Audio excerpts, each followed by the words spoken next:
Hello, നമസ്കാരം. God, the greatest of all time, starring the one and only Thalapathy Vijay. സാധാരണ ഒരു Vijay cinema കാണാൻ വേണ്ടി പോകുന്ന സമയത്ത് വേറൊരു വൈബ് കിട്ടാറുണ്ട്. പക്ഷേ ഈ ഒരു സിനിമയ്ക്ക് ആ ഒരു വൈബ് കിട്ടിയില്ല. ഇതിപ്പോൾ വിജയ് സിനിമയ്ക്ക് തന്നെയല്ലേ ഞാൻ പോയത്. എനിക്ക് തന്നെ ഡൗട്ടായി.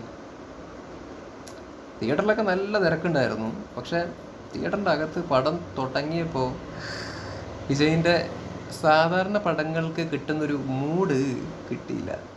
എനിക്ക് തോന്നിയൊരു കാര്യമാണ് ഞാൻ പറഞ്ഞത് കേട്ടോ. നിങ്ങൾക്ക് ചിലപ്പോൾ വേറെ അഭിപ്രായങ്ങളൊക്കെ ഉണ്ടാവുമായിരിക്കും. അത് നിങ്ങൾക്ക് കമൻറ്റ് ബോക്സിൽ പറയാവുന്നതാണ്. സത്യം പറഞ്ഞു കഴിഞ്ഞാൽ ഈ ഒരു പടം കണ്ടുകൊണ്ടിരുന്ന സമയത്ത് എനിക്ക് പ്രത്യേകിച്ച് ഒരു തരത്തിലുള്ള വികാരങ്ങളും തോന്നിയില്ല. പടം തുടങ്ങിയ അവസാനം വരെ ഇങ്ങനെ കണ്ടുകൊണ്ടിരുന്നു. അതും വിജയായതുകൊണ്ട് മാത്രം.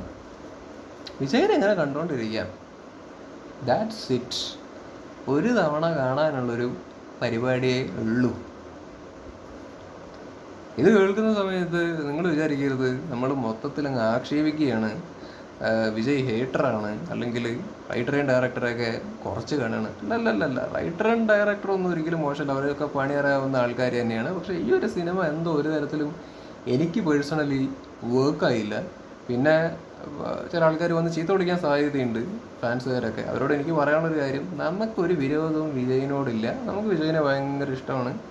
ലിയോൻ്റെ റിവ്യൂ നിങ്ങൾ എടുത്തു നോക്കി കഴിഞ്ഞാൽ മനസ്സിലാക്കാൻ വേണ്ടി പറ്റും. എനിക്ക് ഭയങ്കരമായിട്ട് ഇഷ്ടപ്പെട്ടൊരു സിനിമയാണ് ലിയോന് നല്ല മിക്സഡ് അഭിപ്രായങ്ങളൊക്കെ ആയിരുന്നല്ലോ വന്നത്. പക്ഷെ നമുക്ക് ഗംഭീരമായിട്ട് ഇഷ്ടപ്പെട്ടൊരു സിനിമ, ആസ്വദിച്ച് കണ്ടൊരു സിനിമയാണത്. ഓക്കെ, അതിൽ പാർത്ഥിപൻ എന്ന് പറയുന്ന കഥാപാത്രം വിജയനെ കാണാനേ പറ്റിയിട്ടില്ല. അതിൽ ആ ഒരു കഥാപാത്രം പുള്ളി ഗംഭീരമായിട്ട് കിഡിലിനായിട്ട് അവതരിപ്പിച്ചിട്ടുമുണ്ട്. കിഡിലിനായിട്ട്.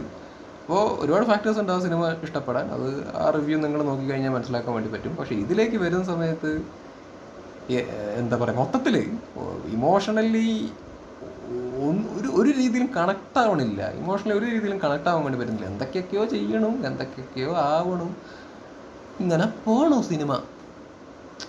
പിന്നെ ഈ വൺ ടൈം വാച്ചബിൾ എന്നൊക്കെ ഞാൻ പറയാൻ കാരണം വേറെ ഒന്നും കൊണ്ടല്ല. ഇപ്പോൾ ഈ പറഞ്ഞ ഫാൻസുകാർക്കാണെന്നുണ്ടെങ്കിലും അല്ലെങ്കിൽ ആർക്കാണെങ്കിലും ഇത് വെറുതെ ഇങ്ങനെ കണ്ടിരിക്കാം. ചില മൊമെൻറ്റ്സും പരിപാടികളൊക്കെ ഉണ്ടല്ലോ. ഇപ്പോൾ ചില മൊമെൻറ്റ്സും പരിപാടികളൊക്കെ നമുക്ക് വർക്ക് ആവുന്നപ്പോൾ ചില കോമഡീസ് ആയിക്കോട്ടെ, അല്ലെങ്കിൽ ചില വിജയിൻ്റേതായ ചില സ്വാഗ്, അല്ലെങ്കിൽ വിജയിൻ്റേതായ ചില പരിപാടികളൊക്കെ ഉണ്ടല്ലോ, അത് നമുക്ക് ആസ്വദിക്കാമെന്നല്ലാതെ ഓവറോൾ ഒരു സിനിമ എന്നുള്ള രീതിയിൽ ഇതിനെ നോക്കിക്കാണുന്ന സമയത്ത്, ഇപ്പോൾ ഒരു ഉദാഹരണം പറയുകയാണെങ്കിൽ സാധാരണ ഒരു വിജയ് സിനിമ എടുത്തു നോക്കിക്കോളൂ. നല്ല കിടിലൻ പാട്ടുകളുണ്ടാവും, കിടിലൻ ഡാൻസ് ഉണ്ടാവും, അല്ലേ? എന്താണ് പറയുക, ഫൈറ്റ്. പക്ഷെ ഇതിലേക്ക് വരുന്ന സമയത്ത് പാട്ടൊക്കെ എന്താ പറയേണ്ടത്? പടം ഇറങ്ങുന്നതിന് മുമ്പ് തന്നെ നമുക്ക് പാട്ടിൻ്റെ കാര്യത്തിലൊരു തീരുമാനമായതാണ്. ശോകം. ഞാൻ വിചാരിച്ചു തിയേറ്ററിൽ കാണുന്ന സമയത്തെങ്കിലും പാട്ട് ആസ്വദിക്കാൻ വേണ്ടി പറ്റുന്നത്. എവിടെ പാട്ടൊക്കെ സീരിയസ്ലി യുവൻ തന്നെയാണോ ചെയ്തതെന്ന കാര്യത്തിൽ ഡൗട്ടുണ്ട്. ഭയങ്കര വെറുപ്പിക്കലായിപ്പോയി പാട്ടുകളൊക്കെ വരുന്ന സമയത്ത്. എന്താണ്, വിജയ് അവിടെ ഡാൻസ് കളിക്കുന്നുണ്ട് എന്നുള്ള കാര്യം നമുക്കറിയാം, നമുക്ക് വേണമെങ്കിൽ അത് കണ്ടുകൊണ്ടിരിക്കാം. പക്ഷേ ഈ പാട്ടിങ്ങനെ കേൾക്കുമ്പോഴേ ഫാസ്റ്റ് ഫോർവേഡ് ചെയ്യാനുള്ള വല്ല ഓപ്ഷൻ ഉണ്ടെന്നുണ്ടെങ്കിൽ അത് ഞാൻ ചെയ്തേനെ. അതിനുള്ള വകുപ്പില്ലല്ലോ. അതുകൊണ്ട് ഇങ്ങനെ ഇത് വരുന്ന സമയത്ത് നമുക്ക് ടെൻഷനാണ്. ഇപ്പോൾ ഓരോ പാട്ടുകൾ വരുമ്പോൾ ടെൻഷനാണ്. പണ്ടായത് തീരണമല്ലോ എന്ന്. കാരണം പറ്റുന്നില്ല, മനസ്സിലായ? പിന്നെ ഇതിൻ്റെ അകത്തുള്ള ഒരു പാട്ട് എനിക്ക് ഭയങ്കരമായിട്ട് ഇഷ്ടപ്പെട്ടു. അത് ഡപ്പാങ്കൂത്ത് പാട്ടൊന്നുമല്ല, സ്നേഹയൊക്കെ ആയിട്ടുള്ള ഒരു പാട്ടാണ്. അതെനിക്ക് വലിയ കുഴപ്പം തോന്നിയില്ല. അത് രസമുണ്ടായിരുന്നു, നൈസാണ്. പിന്നെ ലാസ്റ്റ് വന്നൊരു പാട്ടുണ്ടല്ലോ, അതിലൊരു ആ പാട്ട് ബാക്കിയുള്ള പാട്ടുകളൊക്കെ വെച്ചിട്ട് ഭേദമാണ്. പക്ഷെ ആ പാട്ട് എനിക്ക് ഇഷ്ടപ്പെട്ടു, അല്ലെങ്കിൽ അത് വിഷ്വലി എനിക്ക് ഇഷ്ടപ്പെട്ടു. കാരണം അതെനിക്കൊരു വൈബ് തന്നു. അതിലൊരു നടി വരുന്നുണ്ട്. അവർ ഇപ്പോൾ സർപ്രൈസാണ്. നിങ്ങൾ ആ ഒരു കഥാപാത്രത്തിന്, വലിയ കഥാപാത്രമൊന്നുമല്ല, ജസ്റ്റ് ഗസ്റ്റായിട്ട് വരുന്നൊരു സംഭവമാണ് ആ പാട്ടിൽ മാത്രം.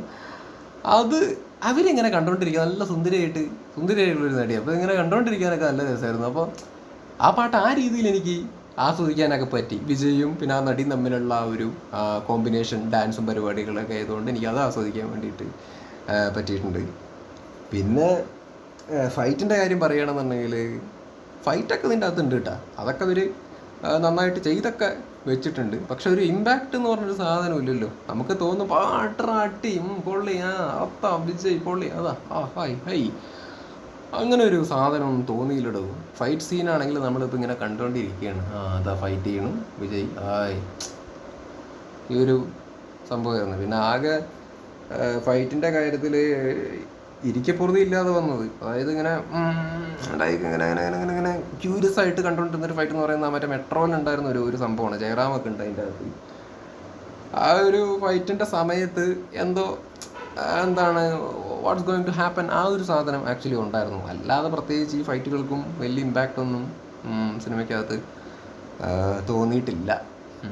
പിന്നെ ഓവറോൾ വിജയിനെ കുറിച്ച് പറയുകയാണെന്നുണ്ടെങ്കിൽ വിജയ് ഉഷാറായിട്ടുണ്ട് ആസ് യൂഷ്വൽ. വിജയിന് കൊടുത്ത പരിപാടി വിജയ് നല്ല ഗംഭീരമായിട്ട് ചെയ്തിട്ടുണ്ട്. എനിക്ക് പ്രത്യേകിച്ച് വിജയിൻ്റെ അഭിനയത്തെക്കുറിച്ചിട്ടൊന്നും ക്രിട്ടിസൈസ് ചെയ്യാനേ ആക്ച്വലി ഇല്ല. പുള്ളി ചെയ്തിട്ടുണ്ട്. മൂപ്പരുടെ തമാശ അല്ലെങ്കിൽ മൂപ്പരുടെ ഒരു എന്താ പറയുക സ്വാഗ്, മൂപ്പരുടേതായിട്ടുള്ള ചില രീതികളൊക്കെ ഉണ്ടല്ലോ, അതൊക്കെ ആസ്വദിക്കാൻ വേണ്ടി പറ്റിയിട്ടുണ്ട്. മൂപ്പരുടെ ഭാഗം നന്നായി ചെയ്തിട്ടുണ്ട്. അതിൽ മറ്റേ ഇളയ തലപതി വിജയ് വരുന്നുണ്ട്.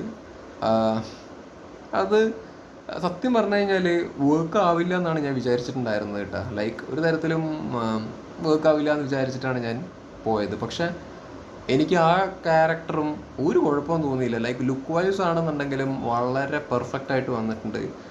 ആൻഡ് ആ വിജയിൻ്റെയും ആ ചെറുപ്പകാല വിജയിൻ്റെയും ഇളയ തലപതി വിജയിൻ്റെ ആണെങ്കിലും പെർഫോമൻസ് അല്ലെങ്കിൽ അത് നൈസായിരുന്നു. അത് വേറൊരു രീതി കേട്ടോ. അത് പറഞ്ഞാൽ സ്പോയിലറായി പോവും. ആ ഒരു ക്യാരക്ടർ എന്താണെന്നുള്ളത് പറഞ്ഞാൽ സ്പോയിലറായി പോവും. അത് ഞാൻ പറയുന്നില്ല, നിങ്ങൾ പോയിട്ട് തന്നെ കണ്ട് ആസ്വദിക്കുക. അത് സാധാരണ കാണുന്നൊരു വിജയ് ടൈപ്പ് സാധനമല്ല. സാധാരണ കാണുന്നൊരു വിജയ് ഉണ്ടെങ്കിലും ആ ഒരു ക്യാരക്ടറിന് വേറൊരു സംഭവം കൂടിയിട്ട് ആക്ച്വലി ഉണ്ട്. അപ്പോൾ അത് ആ ക്യാരക്ടർ നന്നായിട്ട് ആക്ച്വലി ചെയ്തിട്ടുണ്ട്, ഉഷാറാക്കി വിട്ടിട്ടുണ്ട്. അപ്പോൾ ഓവറോൾ ആ സംഭവങ്ങളൊക്കെ ഉഷാറായിട്ടുണ്ട്. പിന്നെ വേറെന്താണ്, വലിയ കഥാ പരിപാടികൾ ആ രീതിയിലൊന്നും നിങ്ങൾ നോക്കുകയാണെങ്കിൽ നിങ്ങൾക്ക് തീരെ പറ്റില്ല. ഞാനിപ്പോഴും പറയണു കേട്ടോ, എന്നെ ബോറടിപ്പിച്ച സിനിമയൊന്നുമല്ല അത്. പക്ഷെ ഇഷ്ടപ്പെടായ്മ എന്ന് പറഞ്ഞൊരു സാധനം ഉണ്ടല്ലോ, അല്ലെങ്കിൽ വർക്കാവാത്തൊരു ലെവലെന്ന് പറയില്ല, ഞാൻ ആ ഒരു സാധനം പറയണം. വർക്കായില്ല എന്ന് മാത്രം, ബോറടിപ്പിച്ചൊന്നുമില്ല. വിജയ് ഉള്ളത് കൊണ്ട് ഇങ്ങനെ കണ്ടിരിക്കാനുള്ള സാധനം അത്രയേ ഉള്ളൂ. പിന്നെ എന്താണ്, ലോജിക്കോ പരിപാടി നത്തിങ്. കഥയും വലിയ കാര്യത്തിലൊന്നും വലിയ ഗംഭീര സാധനമൊന്നുമല്ല. പിന്നെ എന്താണ്, പിന്നെ സ്നേഹയുണ്ട്. സ്നേഹ ഭയങ്കരമായ അഭിനയം അങ്ങനെയൊന്നുമല്ല. അവർ നല്ലൊരു നടിയാണ്. പക്ഷെ ഇതിൻ്റെ അകത്തേക്ക് വരുന്ന സമയത്ത് വിജയിൻ്റെ വൈഫാണ്. അവർക്ക് കൊടുത്ത പരിപാടി ചെയ്തിട്ടുണ്ട്. പിന്നെ എന്താണ്, പിന്നെ ഒന്നും എടുത്ത് പറയാനില്ല. പിന്നെ എനിക്ക് മറ്റേ കോമ്പിനേഷൻസൊക്കെ എനിക്ക് ഇഷ്ടപ്പെട്ടു. മറ്റേ വിജയ്, പ്രശാന്ത്, പിന്നെ അജ്മൽ, പിന്നെ പ്രഭുദേവ, ഇവർ തമ്മിൽ ഒരുമിച്ച് വരുന്ന സമയത്തൊക്കെ ഒരു വൈബ് കണക്റ്റ് ആവുന്നുണ്ട്, കിട്ടുന്നുണ്ട്. അത് കഥാപരമായിട്ട് വേറൊരു രീതിയിൽ പോകും, അത് ഞാൻ പറയുന്നില്ല, നിങ്ങൾ കണ്ടു നോക്ക്.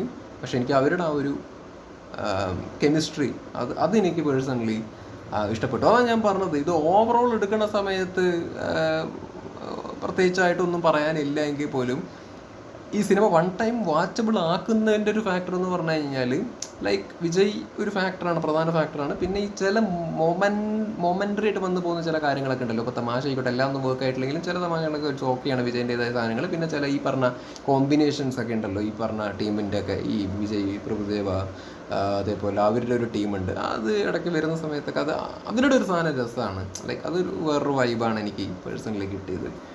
അപ്പോൾ ഇത്രയ്ക്കൊക്കെ പറയാനുള്ളൂ ഈ ഒരു സിനിമയെക്കുറിച്ചിട്ട്.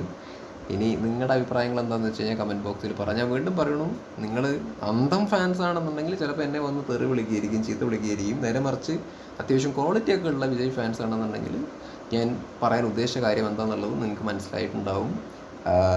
അത് നിങ്ങൾക്കും പടം ഇഷ്ടപ്പെട്ടിട്ടില്ലെങ്കിൽ ഇഷ്ടപ്പെട്ടിട്ടില്ല ഉണ്ടെങ്കിൽ ഉണ്ടെന്നുള്ള കാര്യം നിങ്ങൾ കാര്യകാരണ സഹിതം കമൻറ്റ് ബോക്സിൽ ഒന്ന് പറയാൻ വേണ്ടിയിട്ട് ശ്രമിക്കുക. That's it. പിന്നെന്താണ്, വിജയിൻ്റെ ഇതിപ്പോൾ ഇനിയിപ്പോൾ എത്ര പടങ്ങൾ ഇതിന് ശേഷം ചെയ്യുന്നുള്ളതൊന്നും ഒരു പിടുത്തവുമില്ല. പക്ഷേ ഞാനൊരു കാര്യം പറയട്ടെ, വിജയ് ശരിക്കും നല്ലൊരു നടനാണ്. ഇപ്പോൾ പുള്ളിനെ ഒരുപാട് ആൾക്കാർ ക്രിട്ടിസൈസ് ചെയ്യുന്നതിൻ്റെ കാര്യം എന്ന് പറയുന്നത് ഒരേ രീതിയിലുള്ള പരിപാടികൾ പിടിക്കുന്നു എന്നുള്ളൊരു കാര്യം കൊണ്ടാണ്. പക്ഷേ മൂപ്പര് നല്ലൊരു ക്യാരക്ടർ കിട്ടുന്ന, അല്ലെങ്കിൽ അങ്ങനെ ഒരു സിനിമ പുള്ളി കിട്ടിക്കഴിഞ്ഞ് കഴിഞ്ഞാൽ പുള്ളി അത് നന്നായി ചെയ്യണമുണ്ട്. അതിൻ്റെ ഉദാഹരണമാണ് ലിയോ. ഇപ്പോൾ ലോകേഷിൻ്റെ കയ്യിലൊക്കെ കിട്ടിയ സമയത്ത് എന്താണ് മൂപ്പര് ആ ഒരു ആ ഒരു കഥാപാത്രത്തിന് വേണ്ട സാധനങ്ങൾ മാത്രമേ പുള്ളിയെ കൊണ്ട് ചെയ്യിപ്പിച്ചിട്ടുള്ളൂ. അപ്പം അത് ചെയ്യാൻ പുള്ളിയെ കൊണ്ട് പറ്റുന്നുണ്ട്. ഇപ്പോൾ പാർത്ഥിപൻ എന്ന് പറയുന്ന കഥ ഞാൻ നേരത്തെ പറഞ്ഞല്ലോ, ലിയോ കണ്ട സമയത്ത് എനിക്ക് ഭയങ്കരമായിട്ട് ഇഷ്ടപ്പെട്ടൊരു സിനിമയാണ് പാർത്ഥിപൻ എന്ന് പറയുന്ന കഥാപാത്രം. എനിക്ക് ഭയങ്കരമായിട്ട് ഇഷ്ടപ്പെട്ടൊരു കഥാപാത്രമാണത്. വിജയന് ഭയങ്കരമായിട്ട് ഇഷ്ടപ്പെട്ടു. കാരണം അതിൽ വിജയനെ കാണാൻ വേണ്ടി പറ്റുന്നില്ല. പുള്ളി അതിൻ്റെ അകത്ത് എന്താണ് മറ്റേ ആ പോലീസ് സ്റ്റേഷനിലൊക്കെ ഉള്ളൊരു സീനൊക്കെ ഇല്ലേ, മൂപ്പര് മറ്റേ ആ പോലീസുകാരൻ്റെ മറ്റേ കഴുത്തൊക്കെ പൊട്ടിച്ചിങ്ങനെ പൊക്കുന്ന സമയത്ത്, കണ്ടൊക്കെ തുറച്ചിട്ട് പൊക്കുന്ന സമയത്തൊക്കെ ശരിക്കും അത് വിജയാണെന്ന് പറയില്ലെന്നേ, അത് പാർത്ഥിപനാണ്. അല്ലെങ്കിൽ പാർത്ഥിപൻ്റെ ഉള്ളിലെ ഒരു ലിയോ ആണത്.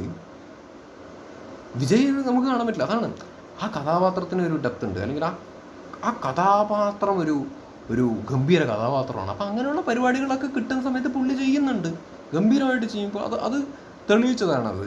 പുള്ളി ഒരു കിടിലൻ നടനാണ്. അത് പുള്ളി തിരഞ്ഞെടുക്കുന്ന സ്ക്രിപ്റ്റ് അല്ലെങ്കിൽ പുള്ളിയുടെയിലേക്ക് എത്തുന്ന സ്ക്രിപ്റ്റ് പോലെയൊക്കെ ഇരിക്കും ബാക്കിയുള്ള പരിപാടികൾ. ഇത് ഞാൻ വളരെ വിഷമത്തോടു കൂടി പറയുന്നതാണ്. കാരണം ഇത്രയും സ്റ്റാർ വാല്യൂ ഉള്ളൊരു നടൻ, ഇത്രയും ഫാൻ ബേസ് ഉള്ളൊരു നടൻ, ഒരു പടം പൊട്ടിക്കഴിഞ്ഞ് കഴിഞ്ഞാലും വേഴ്സ്റ്റ് ആയിട്ടുള്ള ഫീഡ്ബാക്ക് ഒരു സിനിമയെക്കുറിച്ച് വന്നാലും അടുത്തൊരു പടം വരണ സമയത്ത് ഫാൻസുകാർ കാത്തിരിക്കും.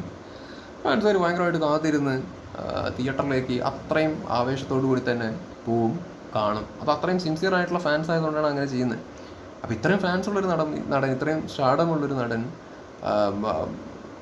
ഇത്ര ഇൻഫ്ലുവൻസ് ഉള്ളൊരു നടനാണ്. സോ അങ്ങനൊരു നടൻ എടുക്കുന്ന സിനിമകളായിക്കോട്ടെ അല്ലെങ്കിൽ പുള്ളിയിലേക്ക് എത്തുന്ന സിനിമകളായിക്കോട്ടെ, അതൊരു നോർമൽ ലെവലിലേക്ക് മാത്രം അല്ലെങ്കിൽ ജസ്റ്റ് ഒരു വിജയ് പടം എന്നുള്ള രീതിയിലേക്ക് മാത്രമായി മാറുന്നതിനോട് എനിക്ക് വ്യക്തിപരമായിട്ട് യാതൊരു യോജിപ്പുമില്ല. ചിലപ്പോൾ ഫാൻസുകാർക്ക് ചിലപ്പോൾ വിജയുടെ അങ്ങനെ ഒരു സിനിമ മാത്രം കണ്ടാൽ മതിയായിരിക്കും. പക്ഷേ അന്തമല്ലാത്ത ന്യൂട്രലായിട്ടുള്ള ഓഡിയൻസ് ആക്ച്വലി ഉണ്ടാവുമല്ലോ, അല്ലെങ്കിൽ എന്താണ് പറയുക, ക്വാളിറ്റി ആയിട്ടുള്ള ഒരു ഫാൻസ് ആക്ച്വലി ഒബ്വിയസ്ലി ഉണ്ടാവുമല്ലോ. അവരെ സംബന്ധിച്ചിടത്തോളം അവർ വിജയ് സിനിമ എന്നുള്ള ലെവലിൽ വരുന്ന സിനിമകളും ഇഷ്ടപ്പെടും, അല്ലാതെ വരുന്ന സിനിമകളും ഇഷ്ടപ്പെടും, അല്ലെങ്കിൽ അല്ലാതെ ഉള്ള സിനിമകളും വരണം എന്ന് വളരെ ആത്മാർത്ഥമായിട്ട് ആഗ്രഹിക്കും. ഓക്കെ, അപ്പോൾ അവർക്ക് ഞാൻ പറയുന്ന കാര്യങ്ങൾ കണക്റ്റ് ആവും. അവർ ചീത്ത വിളിക്കാനൊന്നും വരാനുള്ള സാധ്യത തീരെ ഇല്ല. അപ്പോൾ വരട്ടെ. ഞാനെപ്പോഴും പറയാറുണ്ട്, കഥയ്ക്ക് ഡെപ്ത് വേണം. കഥയ്ക്ക് ഡെപ്ത് ഉണ്ടെങ്കിലേ കഥാപാത്രത്തിനെ ആൾക്കാർ അക്സെപ്റ്റ് ചെയ്യുള്ളൂ. കഥാപാത്രം എന്ത് ചെയ്തു കഴിഞ്ഞാലും കഥാപാത്രത്തിൻ്റെ ദേഷ്യമായിക്കോട്ടെ, അല്ലെങ്കിൽ ഫൈറ്റ് ആയിക്കോട്ടെ, വിഷമായിക്കോട്ടെ, ഇതെല്ലാം വർക്ക് ആവണമെങ്കിൽ ഈ കഥ ആളുകൾക്ക് കണക്റ്റ് ആവണം, കഥയുടെ പോക്ക് കണക്റ്റ് ആവണം. അതായില്ല എന്നുണ്ടെങ്കിൽ പടം മിക്സഡ് റെസ്പോൺസിലൂടെ അങ്ങ് കടന്നു പോകുന്ന അവസ്ഥയിലേക്കൊക്കെ ആക്ച്വലി എത്തും. അപ്പോൾ ഈ ഒരു സിനിമ എനിക്ക് അതാ തോന്നിയത്, കഥാപരമായിട്ട് അല്ലെങ്കിൽ മൊത്തത്തിൽ അങ്ങോട്ട് ആയില്ല. ബാക്കി പെർഫോമൻസ്, ഇപ്പോൾ ഇതിൻ്റെ അകത്ത് ഇമോഷണൽ സീൻസൊക്കെ ആക്ച്വലി ഉണ്ട്. വിജയിൻ്റെ ആണെങ്കിലും സ്നേഹയുടെ ആണെങ്കിലും ഇമോഷണൽ സീൻസൊക്കെ ആക്ച്വലി ഉണ്ട്. അത് ആസ് ആൻ ആക്ടർ അവരത് നന്നായി ചെയ്തിട്ടുണ്ട്, മനസ്സിലായി. അത് ഗംഭീരമായിട്ട് അവർ പ്രകടനം കൊണ്ട് അവർ നന്നായി ചെയ്തിട്ടുണ്ട്. പക്ഷെ അവർ എന്തിനാണ് കരയുന്നത്, അല്ലെങ്കിൽ അത് കഥാപരമായിട്ട് അതിൻ്റെ ആ ഒരു വികാരത്തിൻ്റെ അർത്ഥം എന്ത് എന്നുള്ളൊരു സാധനം പ്രേക്ഷകൻ ഇത് കണ്ട് ആ കഥയോടൊപ്പം സഞ്ചരിക്കാൻ, ആ കഥാപാത്രത്തിൻ്റെ ഒപ്പം സഞ്ചരിക്കാൻ വേണ്ടി പറ്റുന്ന സമയത്ത് മാത്രമല്ലേ നമുക്ക് എൻജോയ് ചെയ്യാൻ വേണ്ടിയിട്ട് പറ്റത്തുള്ളൂ. സോ അത് കഥ ആ ഒരു ലെവലിൽ പോയതാണ്, അല്ലെങ്കിൽ അവിടെ വീക്കായതുകൊണ്ടാണ് ശരിക്കും പറഞ്ഞാൽ മൊത്തത്തിൽ ഇതായിരിക്കുന്നത്. സോ ഇതിൻ്റെ അകത്ത് വിജയനെ ബ്ലെയിം ചെയ്യാനൊന്നുമില്ല. അയാളുടെ ഭാവം ചെയ്തിരിക്കുന്നു. അയാളെ മാത്രമല്ല, അയാളുടെ പ്രഭുദേവ, പ്രശാന്ത്, അജ്മൽ, സ്നേഹ, പിന്നെ വിജയൻ്റെ മകനായിട്ട് ചെറിയ കുട്ടിയായിട്ട് അഭിനയിച്ച അത് നന്നായിട്ട് ചെയ്തിട്ടുണ്ട്. പിന്നെ ആരുടെയും വിട്ടുപോയിട്ടുണ്ടോ? പിന്നെ വേറെ കുറേ കഥാപാത്രങ്ങൾ വരുന്നുണ്ട്. പിന്നെ ഇളയ തലപതി വിജയിൻ്റെ എന്താണ് ഒരു ഗേൾ ഫ്രണ്ടായിട്ട് വരുന്ന അവരും ഉണ്ട്. അവരുടെ പേര് എനിക്കറിയില്ല. ഞാൻ എല്ലാവരുടെയും പേര് ജസ്റ്റ് എല്ലാവരും മെൻഷൻ ചെയ്ത് പോകുന്നത് മാത്രം. എല്ലാവർക്കും പെർഫോം ചെയ്യാനുള്ള സംഗതികളൊന്നുമല്ല, കൊടുത്ത സാധനങ്ങളൊക്കെ അവരും ചെയ്തിട്ടുണ്ട്. അപ്പോൾ ഇത്രയൊക്കെ എനിക്ക് പറയാനുള്ളൂ. പിന്നെ ലാസ്റ്റ് ധോണീനെയൊക്കെ കാണിക്കുന്നുണ്ട്. അത് സർപ്രൈസ് ഒന്നും അല്ല എന്ന് വിശ്വസിക്കുന്നു. ഞാൻ പറഞ്ഞു പോയി അറിയാണ്ട്. ധോണീനെയൊക്കെ കാണിക്കുന്നുണ്ട്. ആ സമയത്ത് ബം ബം ബം ബം മങ്കാത്ര മ്യൂസിക്കൊക്കെ വരും. അത് വേറൊരു വൈബായിരുന്നു തിയേറ്ററുണ്ടായത്. അപ്പോൾ ആൾക്കാർ ഭയങ്കര കയ്യടിയും ബഹളമൊക്കെ ആയിരുന്നു കേട്ടോ. ആ സാധനമൊക്കെ വന്ന സമയത്ത് അവിടെ മാച്ച് നടക്കുന്നു, ഇവിടെ അടി നടക്കുന്നു, ഇവിടെ മാച്ച് നടക്കുന്നു. അപ്പോൾ അതൊക്കെ കൊള്ളാം. പിന്നെ ഇത്രയൊക്കെ ഉള്ളൂ. ഒരുപാട് വലിച്ചു നീട്ടുന്നില്ല. That's it. ബൈ.